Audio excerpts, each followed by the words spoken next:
UCC को लेकर आम लोगों के मन में पनप रही शंकाओं के समाधान को लेकर मध्य प्रदेश शासन द्वारा गठित समिति के सदस्य कानूनविद अनूप नायर की अध्यक्षता में सागर में यूटीडी स्थित अभिमंच सभागार में उच्च स्तरीय बैठक जिला प्रशासन द्वारा आयोजित की गई।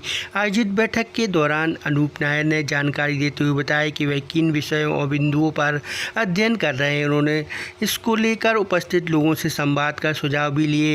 बैठक के दौरान मुस्लिम समाज में लागू व्यवस्था और कानून को लेकर जब सुझाव के दौरान कुछ सवाल खड़े कर लोगों ने टीका टिप्पणी की तो वहां उपस्थित मुस्लिम समाज के लोगों ने इसको लेकर जोरदार विरोध दर्ज कराया। 3 बार इसको लेकर हंगामे की स्थिति बनी। यहां बैठक में मौजूद नगर विधायक शैलेंद्र जैन ने हस्तक्षेप कर सभी को शांत कराया।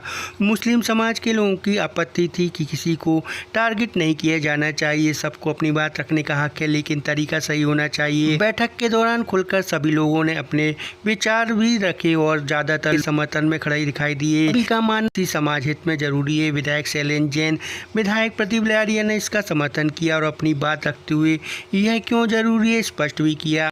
अन्य वर्गों से मौजूद लोग भी इसके पक्षधर दिखाई दिए। सिक्किम में बनाया, सिक्किम में एक तीसरा बच्चा 30,000 रुपए, चौथा बच्चा 40,000 रुपए। करेगा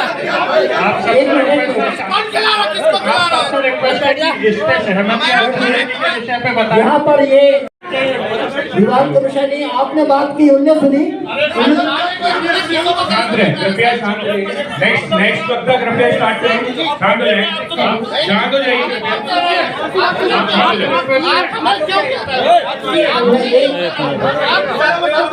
हमारा तो हम बैठ के सुनेंगे नहीं, हम पे चले जाएंगे। हेलो आप अपनी बात लेकिन आप टारगेट करें तो फिर हम चले जाते सर। फिर आप भारत माता की जय।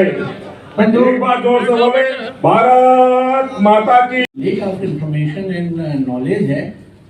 अब ये किसी को कोई विचार थोपने का विषय नहीं है, लेकिन आम की दृष्टि से, खास तौर से कम्युनिटी के प्रोटेक्शन की दृष्टि से, महिलाओं के प्रोटेक्शन की दृष्टि से जो है, जैसे तलाक का विषय, शादी का विषय, प्रॉपर्टी में आपके जी उत्तराधिकार का विषय, ये विषय एक देश के अंदर समान रूप से लागू होने चाहिए।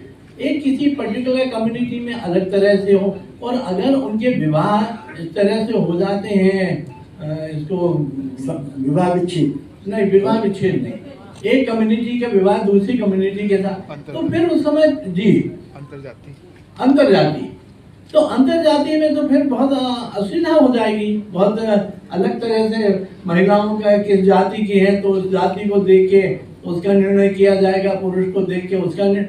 तो ये बड़ा कॉम्प्लिकेटेड विषय है। इसमें मैं समझता हूँ कि इस भारत जैसे विशाल जनसंख्या वाले देश में, कोई कह रहा था दक्षिण में क्या होगा, उत्तर में क्या होगा, आपकी पद्धति अलग हो सकती है, नियम नहीं अलग हो सकते, कानून थोड़ी ना अलग हो सकता।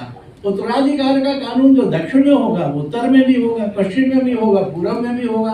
तो मैं समझता हूँ कि इसमें कोई कंफ्यूजन नहीं होना चाहिए। हो सकती है यदि उसको हम समान अधिकार देते हैं। अभी हम देखते हैं कि एक समय केवल जायदाद में, प्रॉपर्टी में केवल बेटा का अधिकार होता था, बेटी का अधिकार क्यों नहीं होना चाहिए? एक धर्म में यदि ये विषय है कि एक शादी ही होना चाहिए, तो बहुशादी क्यों होना चाहिए? मैं समझता हूं जब नागरिक, हम समान नागरिकता संहिता की बात करते हैं, तो वो नागरिक किसी भी धर्म का हो, किसी भी पंथ का हो।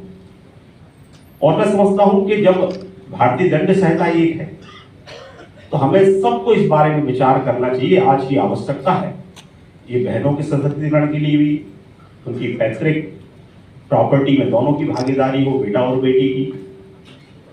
साथ ही हम ये भी देख रहे हैं कि जिस तरह का परिणाम मातृशक्ति के साथ होता है, क्या इसमें समानता नहीं होना चाहिए?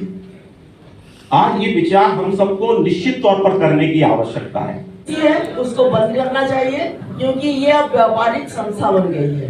दूसरा, पुरुष आयोग बने। महिला हैरेसमेंट क्या पुरुष हैरेस नहीं होते होते हैं। इसलिए मैं सभी की तरफ से आपसे आदरणीय अतिथि महोदय से निवेदन करती हूँ कि पुरुषों के लिए भी आयोग बने ताकि वो भी अपनी शिकायत कर सकें। तीसरी बात, आपने समितियां बना दी भोपाल में, दिल्ली में, पर मेरा आपसे अनुरोध है इसमें जिला समिति में बनाई जाए। मैं अपनी विषय लेकर भोपाल नहीं जा सकती, इसलिए हर जिले में महिलाओं की वरिष्ठ और विचारक महिलाओं को रखा जाए। जैसे है उनको रखा जाए सभी समाज में। 21 वर्ष की बेटियां जो शादी होगी उनकी, तो वो शिक्षित हो जाएंगी और अपने पैरों पे खड़ी हो जाएंगी, और उनको एक जो आजकल चल रहा है आत्मनिर्भर बन जाएंगे, तो उनके लिए बहुत अच्छा होगा और फिर वो शादी लायक हो जाएगी।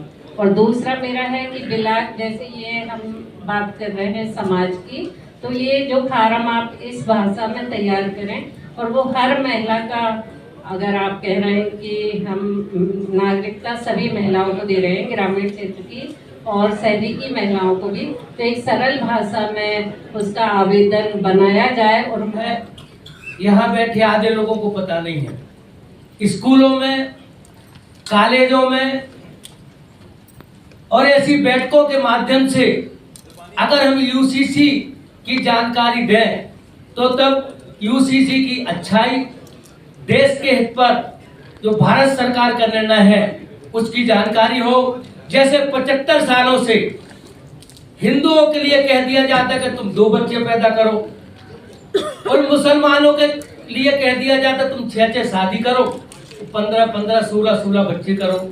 अगर हम सामान्य नागरिक संहिता की बात करते हैं तो हिंदू 2 बच्चे पैदा करें और तुम 16 बच्चे पैदा करो और हमें खाओ और हमें ऊपर तुम